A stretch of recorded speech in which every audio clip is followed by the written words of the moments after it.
વિના બાદ આપનું પુનઃ સ્વાગત છે। સમાચારમાં આગળ જોઈએ તો હળવદમાં બે તસ્કરો રિક્ષાની ચોરી કરતા સીસીટીવીમાં કેદ થયા છે। શહેરના સરા રોડ પર આવેલા ટ્રાન્સપોર્ટ ઓફિસની બહાર છકડા રિક્ષાની ચોરી થઈ છે।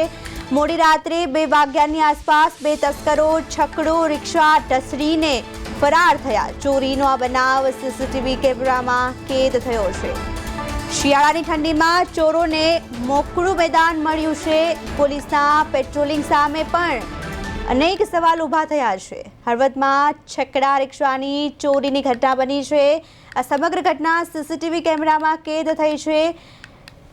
દ્રશ્યોમાં સ્પષ્ટપણે જોઈ શકાય છે જે રીતે છકડાની ચોરીનો અંજામ અપાઈ રહ્યો છે। સારા રોડ પર ટ્રાન્સપોર્ટ ઓફિસની બહાર ચોરીની ઘટના બની છે। મોડી રાત્રે 2 વાગ્યે બે તસ્કરો રિક્ષા લઈને ફરાર થયા હતા। ચોરીની આ સમગ્ર ઘટના કેમેરામાં કેદ થઈ છે ત્યારે પોલીસના પેટ્રોલિંગ સામે અનેક સવાલો ઊભા થયા છે।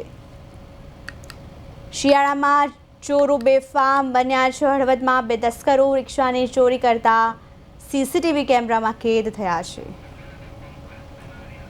વધુ વિગતો માટે અમારા સંવાદદાતા પંકજ સનારિયા જોડાઈ ગયા છે। પંકજ, શું છે વધુ વિગત?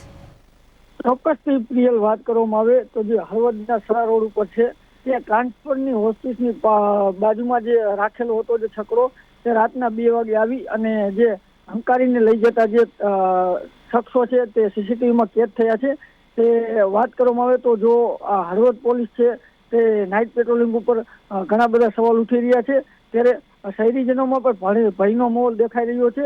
ત્યારે જો બીજી વાત કરવામાં આવે, હાલ જે શિયાળો જે ઠંડીની શરૂઆત થઈ છે ત્યારે આ ચોર સક્રિય થતા હોય છે ત્યારે પોલીસ પેટ્રોલિંગ પણ ખરેખર વધારે રાખવું પડે તેવી શક્યતા હોય છે। ત્યારે શહેરીજનોની પણ માંગ છે કે હળવદ પોલીસ નાઇટ પેટ્રોલિંગ વધારે અને શિયાળાની આ જે ઠંડીની જે છે એને ચોરને મોકળું મેદાન મળ્યું હોય તેવું લાગી રહ્યું છે।